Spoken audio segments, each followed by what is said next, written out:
Et bonjour, bienvenue, on se retrouve aujourd'hui sur une nouvelle vidéo de la chaîne YouTube du Cercle. Vous le savez, on est des marchands de biens et on s'est lancé dans l'analyse de projets de crowdfunding sur des opérations justement de marchands de biens, des analyses par des marchands, pour des investisseurs, pour être un peu plus éclairés sur ces projets, apprendre un petit peu plus des autres. C'est un peu notre credo, monter en compétences et montrer un petit peu ce qu'on peut faire. Donc aujourd'hui, on est sur la plateforme La Première Brique, vous le voyez. Le projet s'appelle Le Résistant. On est dans le 78 à Bougival, on n'est pas très loin de Versailles, et on va aller regarder tout de suite, eh bien, ce projet. La plaquette est ouverte, elle est ici, tac, et on va la descendre comme d'habitude, passer en revue et en détail un petit peu tous les éléments qu'il y a dans cette plaquette, essayer de comprendre ce projet. C'est un projet assez complexe à première vue, c'est-à-dire que c'est un projet qui a consisté en l'achat d'un terrain avec une maison dessus, il y a un détachement de parcelles, il y a des surélévations, des constructions supplémentaires, donc pas mal de choses qui ont été réalisées, évidemment de l'urbanisme, et on va essayer de voir et de décortiquer tout ça. Allez, c'est parti, on y va. Donc le projet, on en a parlé, à Bougival, on achète un terrain avec une maison, on divise cette villa. C'est une villa de 242 mètres carrés sur un terrain de 4500 mètres carrés globalement, et on va diviser cette villa en deux maisons. Donc deux maisons indépendantes. On va faire une surélévation, on ajoute 76 mètres carrés, et puis on va également faire une réno complète des deux lots qui feront du coup 167 et 172 mètres carrés avec terrain et parking. Donc déjà, si on veut vérifier un petit peu les choses, 167 plus 172, on a 339 mètres carrés, moins les 76 de surélévation, on tombe à 263. Alors qu'on n'avait que 242. Donc là, il y a peut-être un sujet. Déjà, j'avais pas fait le calcul, je me suis dit, je vais le faire là, je vais le refaire. 167, plus, hop là, on va reprendre bien, nickel, 167 plus 172, on arrive à 339 mètres carrés, moins les 76 qui sont ajoutés, on arrivera à 263, donc ça ne colle pas avec les 242 mètres carrés actuels. Bon, passons et on va enchaîner. L'opération permet également d'obtenir un terrain constructible qu'ils vont détacher de 2500 mètres carrés, pour lequel un permis de construire obtenu et purgé pour y construire 4 maisons neuves avec terrain et parking. Donc ça, c'est autre chose par rapport au projet. 3,2 millions de prix de revient, 3 880 000 de prix de vente. On a de la TVA, parce que donc ils disent dégageant ainsi une marge après TVA de 619 000, soit 16% du chiffre d'affaires. On va descendre là-dessus, sur les éléments concernant le porteur de projet. Moi, ce que j'ai à noter, c'est qu'on a deux opérateurs aussi, c'est mentionné, qui ont de l'expérience et surtout, ils investissent beaucoup de fonds propres. Donc 1 900 000 qu'ils investissent. La première brique, 1,3 million. On le voit ici, 1 304 000 euros à lever à 11,5% l'an sur 12 mois avec une hypothèque, des cautions perso et des garanties à première demande. On va regarder un peu le projet. Je reviendrai sur les synthèses comme d'habitude en fin de vidéo. Mais il y a quand même du lourd sur cette opération. Alors pour ceux qui connaissent pas Bougival, on est ici, on est derrière Rueil-Malmaison, derrière Garches et la forêt domaniale de Malmaison, au nord de Versailles. Paris est ici. Donc c'est une ville qui est assez cotée, pour pas dire très cotée. On a Saint-Germain-en-Laye qui est par ici. On est à l'intersection de pas mal de points d'intérêt. On n'est pas très loin de la Seine également. C'est un secteur plutôt sympa, plutôt prime. Pour le point je te dirais de l'emplacement, on est sur un bon point. On a toujours sur la plaquette de la première brique des éléments concernant les transports, où on va à pied, etc. On n'est pas très loin non plus de Saint-Cloud, de la Selle Saint-Cloud, je vous l'ai dit, de Rueil-Malmaison, que ce soit en voiture ou en transport en commun. On va être sur l'ouest parisien qui est assez coté, assez demandé et prisé par une certaine tranche de la population. Donc Bougival, de mémoire, on a, si je dis pas de bêtises, c'est un Transilien, il me semble bien. J'ai pas vérifié avant de tourner cette vidéo. On est sur cette adresse, le 21-25 avenue Jean Moulin à Bougival. Ça, c'est toujours cool d'avoir les éléments sur l'opération. Et en fait, on est sur une très grande parcelle. D'ailleurs, je suis pas certain qu'on voit grand chose sur cette photo vidéo, si on voit ça. On est ici avec une maison. Alors attendez, parce que si je dis pas de bêtises, c'est plutôt celle-ci. Est-ce qu'on voit quelque chose? Bon, je vais vous montrer depuis la plaquette parce que c'était beaucoup plus clair de la vue qu'ils ont mis sur la plaquette avec les photos. Donc, bon, au niveau de l'environnement du projet, on est sur une ville de banlieue parisienne. On est en deuxième couronne, entre la première et la deuxième couronne. Deuxième couronne, globalement, on a quasiment tout à proximité, plutôt très bien desservi. Donc voilà pourquoi on a une bonne note. Alors les loisirs, ils disent qu'il y a un petit peu moins bien. Moi, je considère pas ça très pertinent toujours. C'est une ville qui a une population relativement stable, peut-être une petite augmentation, 8000 habitants. On n'est pas très loin d'une route qui est assez passante, effectivement. Une voie ferrée, elle n'est pas à côté, mais ça c'est plutôt un bon point d'avoir une voie ferrée pas très loin.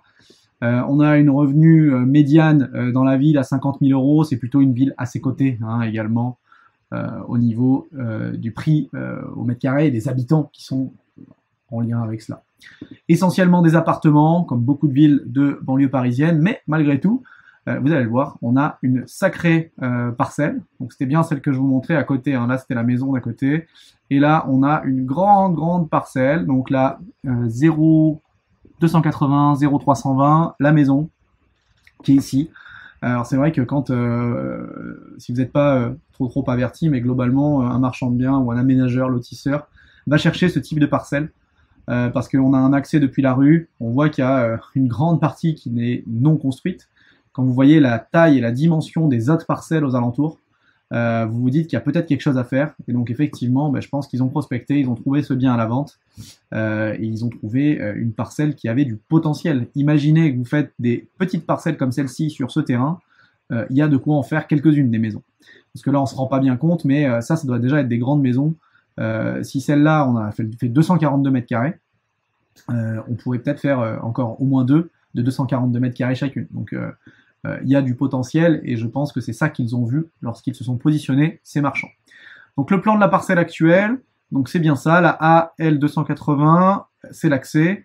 On a la AL 320 après qui est le reste du chemin. La maison est ici. Voilà, alors je ne sais pas très bien ce que c'est très pointillé vert.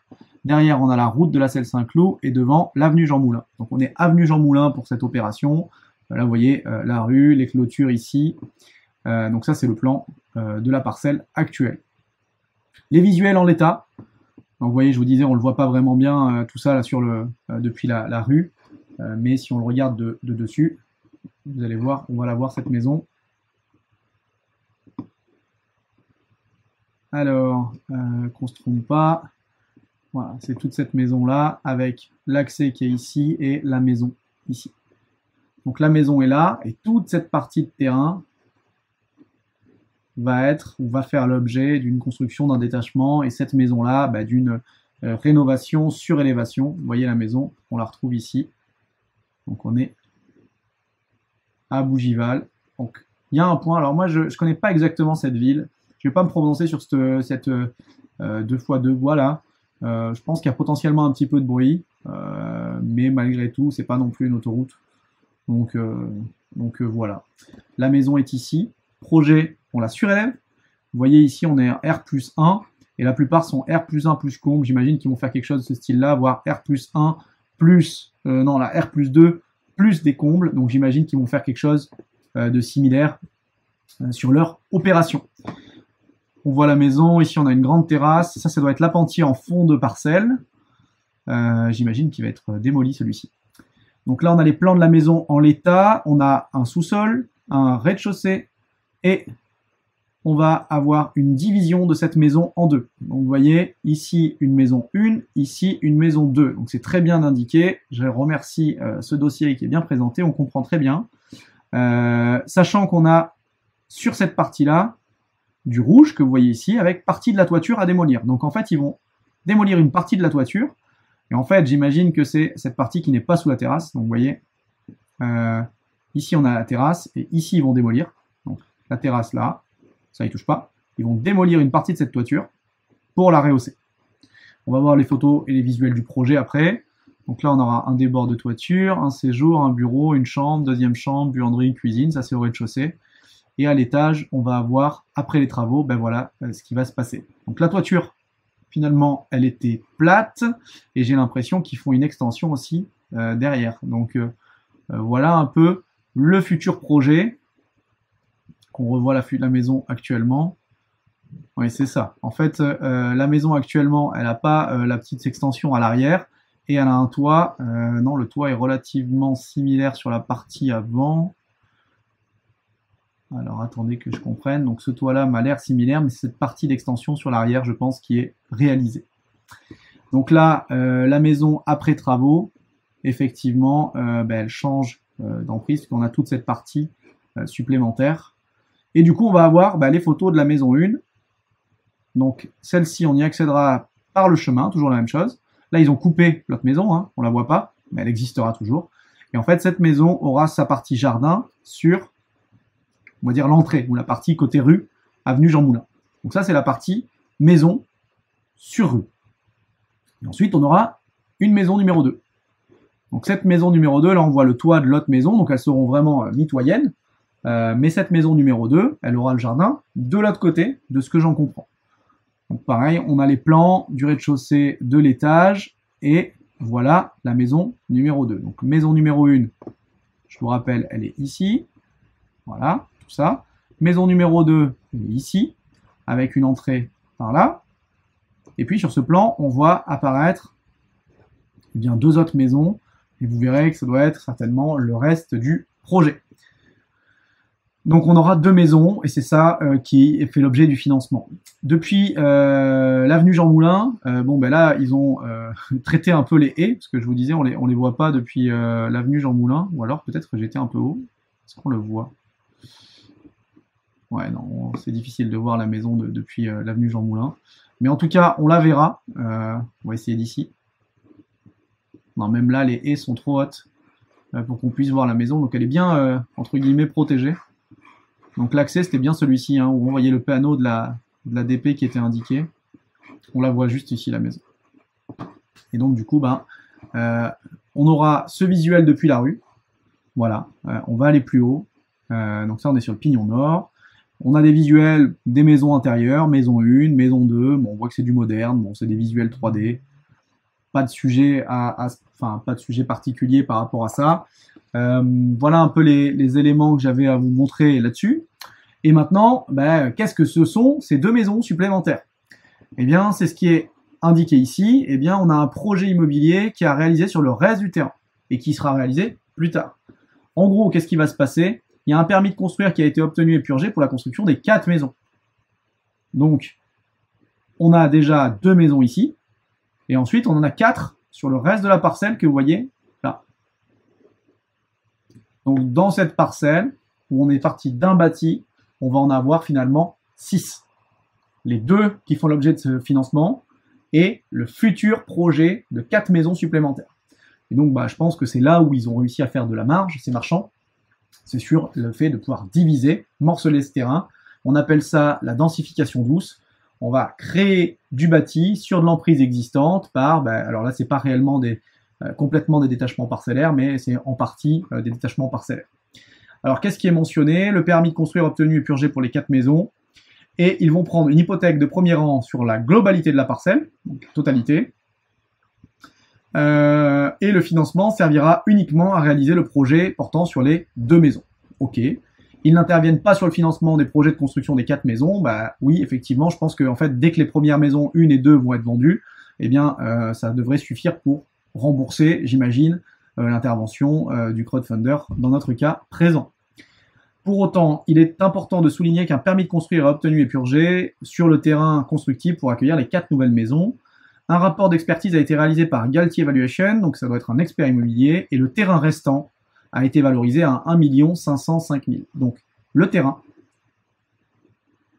où il y aura M5, M6, M3 et M4, il est valorisé à 1 505 000. Je crois que le montant de la collecte était d'1,3 million.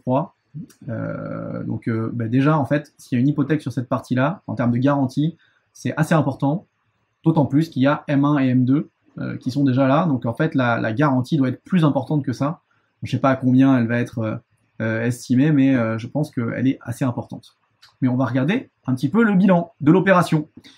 Je vais zoomer un peu parce que là, il y a pas mal de lignes. Donc on a un foncier on a un foncier qui a été acquis pour 1 890 000 euros. Donc vous voyez, on est en TTC, il y a des questions certainement de TVA sur ce point, dans le calcul de la TVA, notamment sur la partie potentiellement du détachement et des reventes futures des maisons, les 4, et sur l'existant, sur les sujets de surélévation, où lorsqu'il y a de la création de surface, on va avoir des sujets de TVA sur les surélévations. Ça a été, je le vois, calculé. On en avait parlé dans une précédente vidéo, ça n'avait pas été vu, et là, ça a été intégré au bilan, donc je fais confiance sur le fait que ça a été bien réalisé. Donc 1 890 000, 56 700, donc on a des frais fonciers pour 1 950 000 à peu près. Les travaux qui vont être réalisés portent sur 726 000 euros. Donc 23% du budget, avec un aléa de 10% qui est prévu. Donc il y a travaux de maçonnerie, d'électricité, de plomberie, de plâtrerie, de menuiserie extérieure, de cuisine, salle de bain, peinture, finition. Ils vont faire des espaces verts et des VRD. Effectivement, il va y en avoir besoin pour améliorer l'extérieur et les accès. On a ensuite des taxes, ok.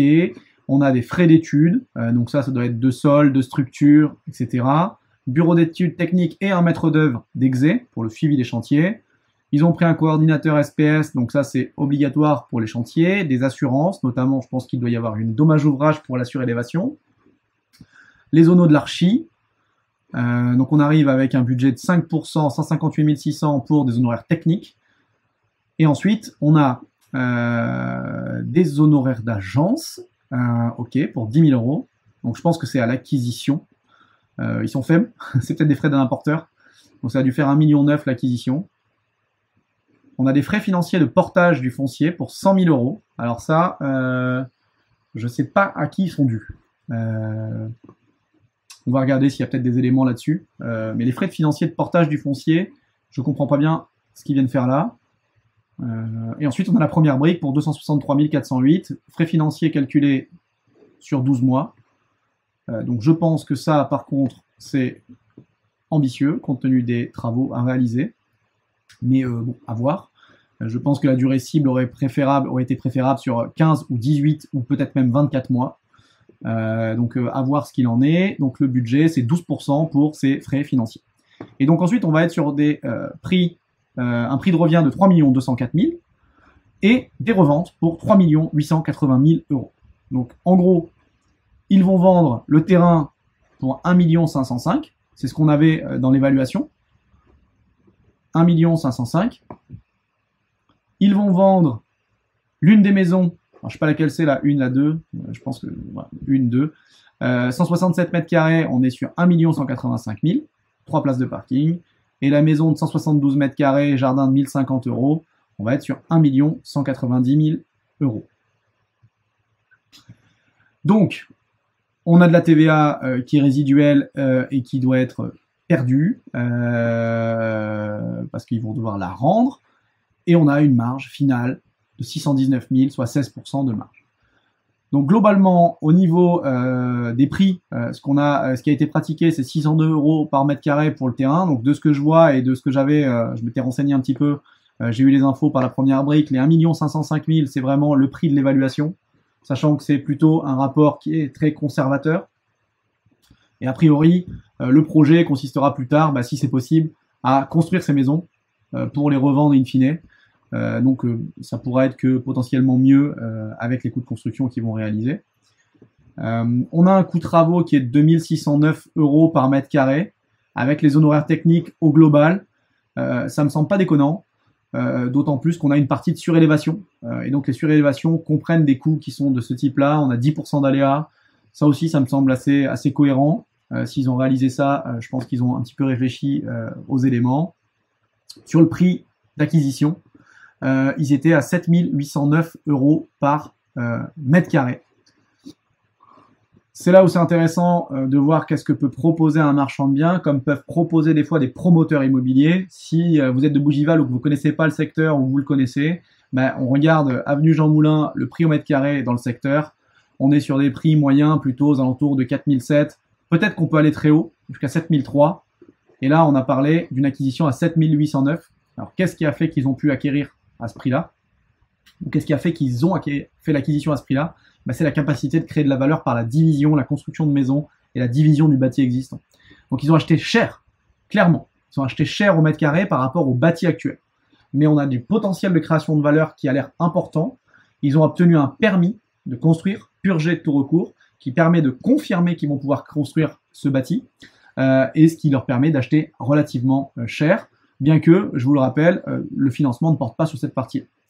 Donc là, si on a le coût de revient, le chiffre d'affaires, le coût de revient total, la marge, elle ressort quand même assez cohérente, même si elle est plutôt faible. Alors elle pourra s'abaisser un petit peu.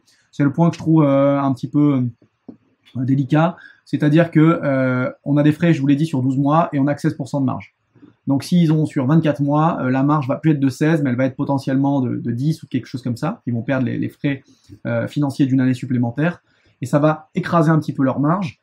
On va le voir après. Qu'est-ce que ça aurait comme conséquence? Plus de risques, mais malgré tout, le risque, je trouve, et je vais en reparler après, qu'il est relativement mesuré côté investisseur. Je parle pas des marchands. Je trouve que les marchands ils prennent pas mal de risques, mais côté investisseur là, ou côté la première brique, le montant financé versus l'implication des opérateurs, c'est assez cohérent. Donc là, on va voir le détail maintenant un petit peu des éléments. Donc le foncier, c'était 2 adresses, le 21-25 avenue Jean Moulin à Bougival. Le prix de foncier, on en a parlé. Ils ont acheté le foncier sans condition suspensive d'urbanisme pour se positionner au meilleur prix. Ça, moi, à titre perso, je pense que je l'aurais jamais fait. C'était très couillu, parce qu'en fait, si vous achetez sans condition suspensive au-dessus du prix du marché, eh bien, vous avez un risque d'avoir un refus de permis, des recours de permis, etc. Et donc, on va le voir après. Ils ont obtenu des permis par la suite, et ils ont purgé ces permis. Donc, depuis le 27-10-2023, ils ont déposé en 2023 en mars, ils les ont obtenus en juillet, ils les ont purgés en octobre. Donc maintenant qu'ils ont purgé ces permis, ça vaut quelque chose vraiment. Mais avant, je trouve que c'était vraiment assez risqué. Mais bravo à eux, ils ont réussi à faire passer ce point. On a parlé aussi également, voilà, le foncier constitué d'une maison à usage d'habitation. Et une partie des fonds levés sera allouée au refinancement de l'acquisition du foncier réalisé en 2021. Donc en gros, ils ont dû acheter, à mon avis, cash, on en a parlé, parce qu'ils ont acheté, en fait, on va le voir, les porteurs de projet en 1,9 million. En fait, ils ont acheté le foncier cash. Je pense que c'est ça qui s'est passé. Et donc là, ils vont rembourser ce foncier une partie avec ces fonds, donc 700 000. Il restera 1,2 million d'investis, en fait, de leur part, en gros, sur le foncier. Et le reste qu'ils vont remettre, c'est sur les travaux. Donc ils resteront investis à hauteur de 1,9 million. Mais ils vont refinancer une partie de cela. Sur la partie travaux, 884 000, 10% d'aléas, on en a parlé. On va vendre deux habitations, 2 maisons rénovées. Entreprise générale pour optimiser la planification du chantier. Ok, j'aurais rajouté, je l'ai vu, a priori, il y a un maître d'œuvre. Donc ça, c'était un point positif. Pour surélever cette maison, on a un permis de construire qui est déposé le 29 mars 2023, purgé en juillet et le 27 octobre. Donc je pense qu'il y en a eu 2. Obtenu le 27 juillet et purgé le 27 octobre. Donc ça, c'est OK. Et on va pouvoir lancer les travaux en 2024. Enfin, je dis on, les opérateurs.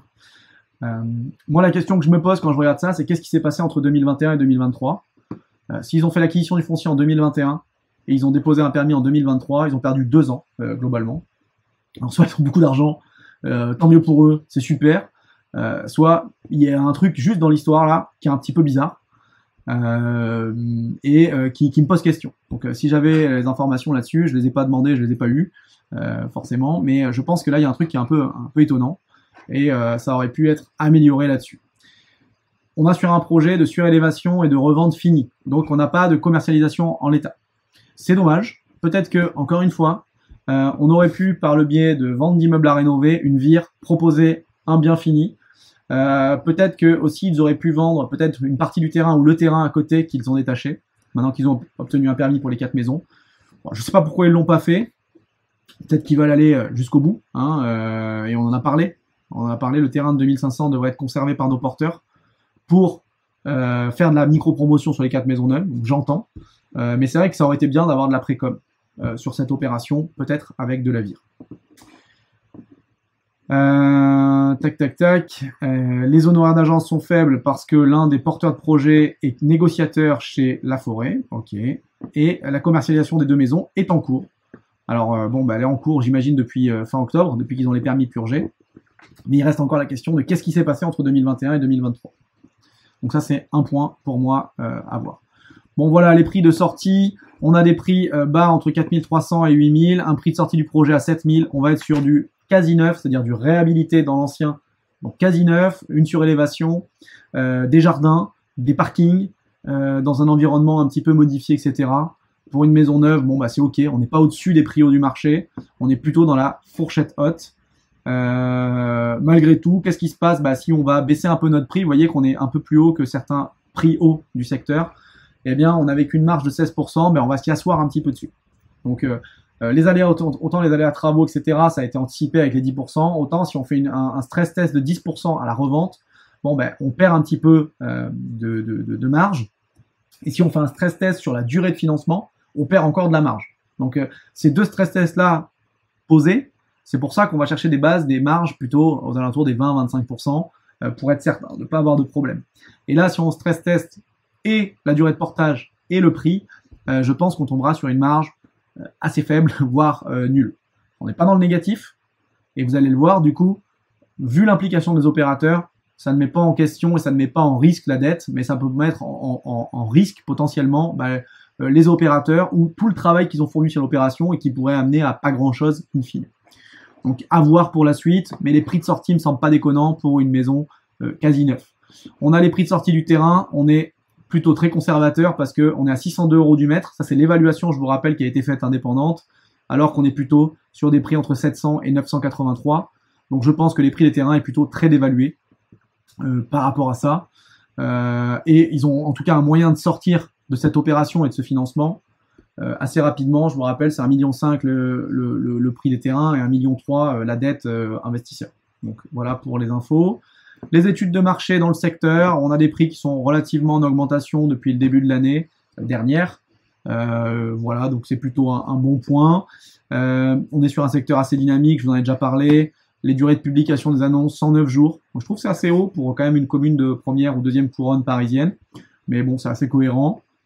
Et on a un marché qui a augmenté quand même globalement sur quelques années, de près de 20% sur 5 ans. Donc c'est quelque chose qui montre un petit peu le dynamisme du secteur. On a les annonces comparables. J'ai regardé globalement, on va avoir différentes maisons. Je pense que celles-ci, ce sont les maisons qui sont en cours de vente. Les deux maisons qui vont proposer peut-être, je sais pas. Vente maison et villa de luxe, parce que les prix me semblaient assez cohérents par rapport à ce qui était annoncé. Non, c'est celle-là. Celle-là, les deux maisons. Écoutez, j'ai pas regardé en détail là-dessus. Villa des impressionnistes. Je ne sais pas vous dire. En tout cas, on a des prix qui sont parfois plus hauts, parfois plus bas. Aux alentours des 7000 €, ça semble cohérent, mais je pense qu'il y aura potentiellement un écrasement un peu des prix. Pour ce qui est des transactions réalisées, on est sur des prix qui sont plus bas. Mais encore une fois, je ne peux pas vous dire en l'état, j'ai pas fait une analyse assez approfondie pour vous dire si c'est des transactions de neuf, d'ancien et de quel état dans l'ancien. Parce que si on est dans l'ancien tout pourri à rénover, on n'aura pas les mêmes prix, où les prix moyens seront beaucoup plus bas que les prix de biens comme on va les avoir là, qui seront terminés, finis et rénovés. Donc toujours, c'est difficile d'avoir des comparables et des transactions réalisées, de se fier à ça. J'aime bien plutôt l'étude des prix, voir où c'est qu'on est situé. Et sinon, il faudrait des gens vraiment spécialistes du secteur pour pouvoir avancer là-dessus. Maintenant, les opérateurs, parce qu'on va essayer de faire une vidéo qui dure pas 2 heures. On a deux opérateurs, Henri et Pierre, qui sont donc Henri, professionnel polyvalent expérimenté dans l'immobilier, maîtrise d'œuvre, donc supply chain, service client, directeur logistique d'un groupe électroménager. Il s'est lancé dans le marchand de biens depuis 2011. 10 opérations depuis 2011, 3 en cours de finalisation. Donc globalement, c'est une opération tous les ans et demi qu'il réalise. Plutôt, vous le voyez, des opérations qui ont l'air un peu costauds. Et Pierre, lui, agent IMO, 13 années d'expérience en tant que négo. Et depuis 2019, il s'est lancé dans le marchand avec l'autre professionnel. Ils ont monté une SNC, ils détiennent 50-50 sur chacun. Donc les SNC, c'est des sociétés qui sont généralement détenues pour des opérations et qui seront liquidées à l'issue de l'opération. On a des bilans qui sont... Alors là, je pense qu'il y a une petite coquille sur les dates. Ah non, c'est 31 mars, 31-12. Tac. Ils ont cette opération en cours. Donc le bilan, un actif circulant qui est de 3 millions 100, donc le stock. Donc ils ont du stock pour 3 millions 100, donc je pense qu'ils ont d'autres opérations que celle-ci. Parce que celle-ci, elle est stockée à 1 million 9, donc il doit y avoir d'autres opérations dans cette structure. Je sais pas combien, je sais pas laquelle. Ils ont des dettes qui sont le compte courant d'associés essentiellement, qui est de 2 millions 5, donc ils ont quand même mis du cash sur cette boîte pour faire les acquisitions. Donc on a parlé d'1 million 9, plus une opération supplémentaire, donc 600 000. 600 000 plus une dette fournisseur, une dette financière, donc je pense qu'il y a un financement externe pour potentiellement, ça devait être une opération dans les alentours des 1 million, je pense, voilà, en lisant le bilan comme ça. Bon, ben, le résultat il est négatif, mais c'est assez normal. Il y a dû avoir des frais en fait qui ont été faits, notamment des charges pour des PC, des frais juridiques, des frais administratifs. Bon, pour moi, celle-ci, hormis qu'elle a au moins une autre opération en cours, j'ai pas grand-chose à dire là-dessus. On a l'historique de ces opérations. Ils avaient déjà fait une opération qu'ils ont fini en 2021, une autre en 2023. Ils ont fait un lotissement, donc l'architecte, je sais pas où c'était dans le 78, les jumelles, ok. Ils ont 4 projets finalisés ensemble, très bien. On n'a pas d'autres éléments. Les garanties. Alors on va avoir, je pense, des sociétés par rapport aux garanties. Donc ils ont caution perso. Je pense effectivement potentiellement que l'un et l'autre vis-à-vis de leurs fonds propres engagés dans l'opération déjà et les comptes courants qu'ils ont, ils doivent avoir un certain patrimoine donc ils se mettent caution perso. Et il y a une GAPD qui est prise sur la société impressionniste, donc celle qui porte le projet, et les sociétés Marema et W Home Design, c'est les holdings de notre duo de porteurs de projets. Donc on va voir, je pense qu'il y a les bilans, ben voilà, Marema, ensuite elle est ici, et on va avoir l'autre holding. Et également on a une hypothèque sur l'ensemble du terrain, c'est ça qui était mentionné. Couverture hypothécaire, 231% du montant financé sur la base de la valeur la plus faible retenue dans le rapport d'expertise. Ok. Donc, en gros, la valeur du terrain plus des maisons, c'est 3 millions 21. Ils prêtent 1 million 3, donc il y a une couverture hypothécaire qui est énorme, 231%. Et effectivement, les travaux envisagés vont contribuer à renforcer la valeur de l'actif, effectivement, avec un déblocage progressif, a priori, des fonds, comme ils ont l'habitude de le faire. Donc je pense que ça, c'est effectivement quelque chose de plutôt positif aussi pour la sécurité. Donc la société Marema, qu'est-ce qu'on a comme élément? SASU, capital de 10 000 euros. Alors, il y a des résultats, elle était en résultat négatif de moins 400 000. Elle a des dettes obligataires à 2 600 000. Donc ça, c'est généralement des emprunts crowdfunding, si c'est une boîte de marchand aussi. Alors, j'ai pas trop d'informations sur cette boîte. Donc, je suis pas capable de vous dire un peu les éléments qui justifient ce bilan. En tout cas, sur celle-ci, les comptes courants et les comptes fournisseurs versus les dettes, ils sont, comment dire, les capitaux propres et les résultats de la boîte versus les dettes qu'il y a, ils sont assez importants, effectivement. Donc je pense qu'il y a des projets qui sont détenus là-dessus aussi. Quand on voit les dettes obligataires, généralement, c'est vraiment des projets de marchands sur lesquels c'est réalisé. Qu'est-ce qu'on a encore? La société W Home Design, celle-là, elle a fait un peu de chiffres. Elle a fait plutôt du chiffre même. 361 000. Au 31-12, elle est plus qu'à 58 000 de résultats nets. Elle a, elle aussi, des dettes obligataires qui n'ont pas bougé, 1 538 000. Des dettes diverses pour 1 264 000, je sais pas à quoi ça correspond. Là aussi, il y a des comptes courants d'associés à hauteur de 700 000. Donc, vous voyez quand même les comptes courants, il y a 700 000 ici.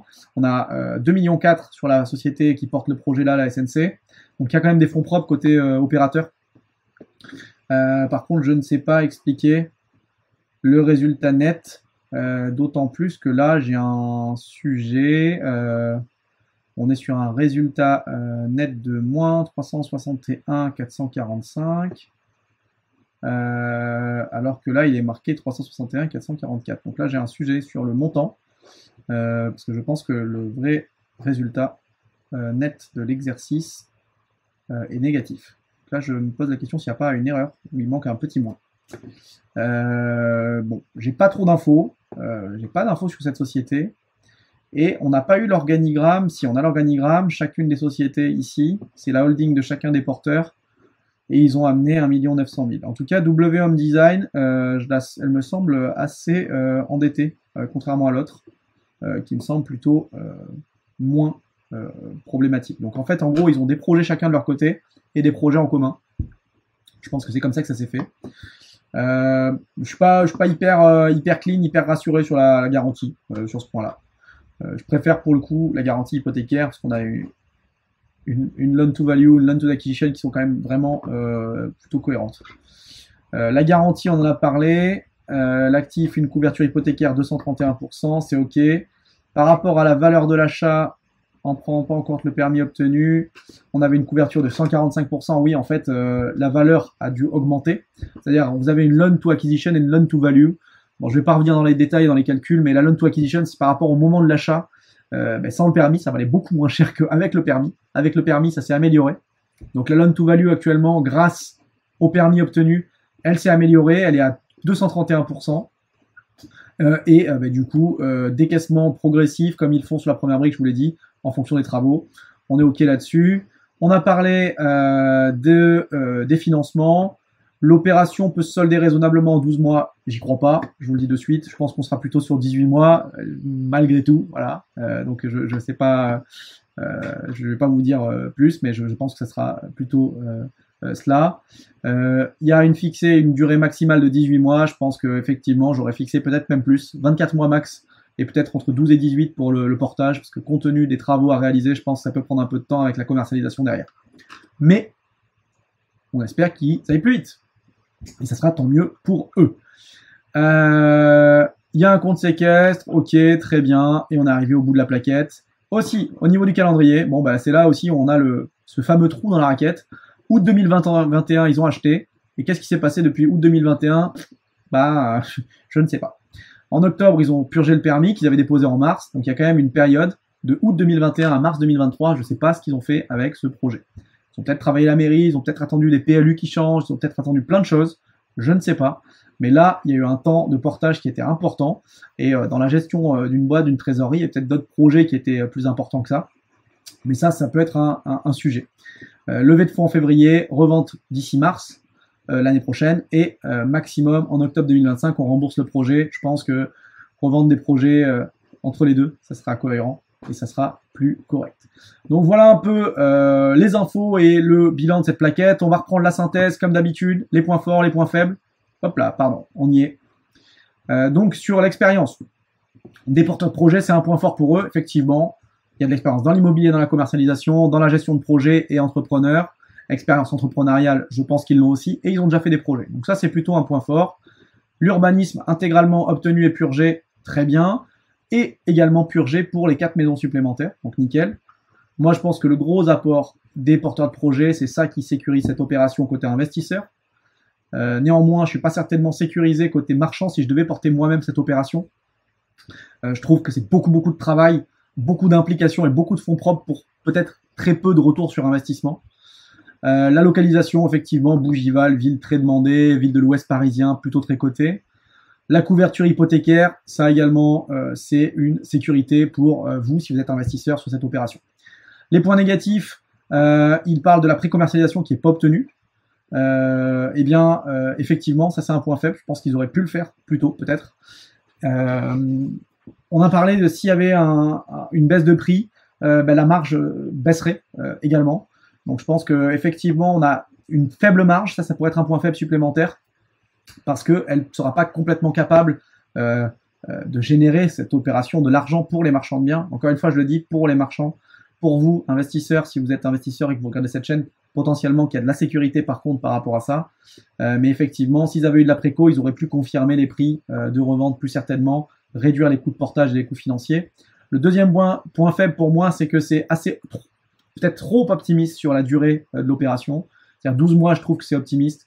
Je pense qu'entre 15 et 18, ça aurait été plus cohérent. Mais peut-être qu'ils vont pouvoir le faire.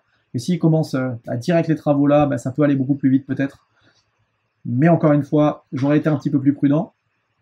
La charge travaux, alors ils considèrent que le budget travaux, des travaux, que c'est important, ça peut être un point faible. Bon, encore une fois, décaissement au fil de l'eau, aléa de 10% dans le bilan. Bon, s'ils ont l'habitude, s'ils ont même un maître d'œuvre comme je l'ai vu, je pense pas que ce soit un point faible réellement. Qu'est-ce qu'on aurait pu signer comme point faible?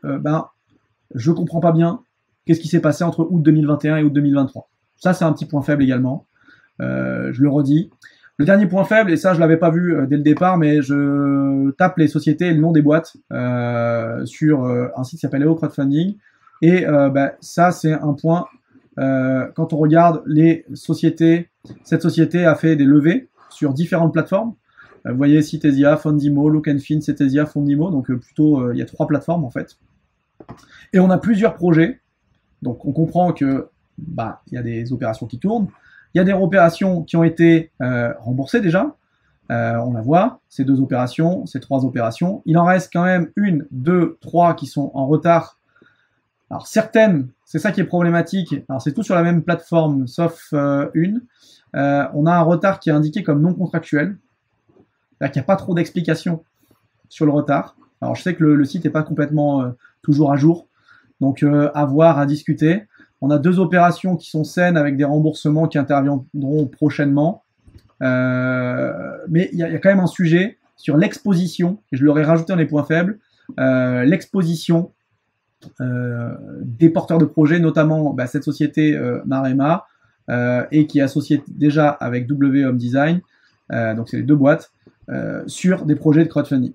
Et je vous le disais, on voit dans les bilans qu'il y a des dettes obligataires qui sont déjà présentes. Je vous parlais, je pense qu'il y en avait pour 4 millions. Je pense que si vous faites la somme des 1 49 700 000, 300 000, 350 000 et 1,4 million, on doit arriver pas très loin de ça. Donc les bilans ne mentent pas. C'est pas encore une fois quelque chose qui est complètement rédhibitoire pour moi. Les retards, ça peut arriver. J'aurais bien aimé qu'ils soient contractuels, c'est-à-dire qu'ils soient négociés avec les plateformes et discutés, mais je sais pas trop les relations qu'ils ont entre ça. Et à vrai dire, j'ai pas trop le temps de m'y intéresser, mais c'est un truc à savoir quand même. Néanmoins, et j'y reviendrai, la forte implication des porteurs de projets avec près d'1,9 million sur la table sur cette opération, la forte couverture hypothécaire à plus de 231%, me fait dire que côté investisseur, il y a relativement peu de risques. J'aurais aimé une précom, j'aurais aimé comprendre ce qui s'est passé depuis août 2021. On n'a pas les infos. Malgré tout, les porteurs de projets ont bien bossé et je leur souhaite encore une fois, comme à chaque fois, de réussir ces opérations qui sont difficiles, qui prennent du temps, de l'énergie, qui impliquent beaucoup et qui nécessitent beaucoup de travail, notamment pour obtenir aussi des PC, etc. Donc bravo à eux malgré tout pour la réalisation déjà qu'ils ont faite. Donc pour moi, c'est un projet sur lequel je ne sais pas trop me positionner, mais je dirais globalement qu'il y a plutôt de la sécurité côté investisseur. Est-ce que j'y serais allé côté marchand? Je pense pas. Mais là, côté investisseur, c'est assez bien sécurisé compte tenu de l'implication des opérateurs. Voilà pour cette vidéo. Donc, on est sur une collecte qui aura lieu demain, à partir du 28 février. Collecte 1 304 000, 11,5% l'an. Si c'est la première fois que vous investissez, regardez dans la description, vous pourrez bénéficier de 2% supplémentaires avec le code de parrainage. Je vous le mets en dessous. Et puis, la première brique nous a fait un petit cadeau à vous, investisseurs. Vous pouvez ajouter le code bonus MDB, marchand de biens, MDB en majuscule. Lorsque vous allez investir, vous aurez possibilité d'avoir 1% supplémentaire. Donc, on sera à 12,5% l'an sur cette opération. Et pour ceux qui se plaignent que ça va des fois un peu trop vite, je pense que pour le coup, celle-là, elle durera au moins 1 an. Donc voilà, j'espère que cette vidéo vous a plu, assez longue, que vous l'aurez regardée ou pas en entier. N'hésitez pas à vous abonner, à partager, à mettre un commentaire, à donner votre avis là-dessus. Et on se dit à très bientôt sur de prochaines vidéos. Salut, bye bye.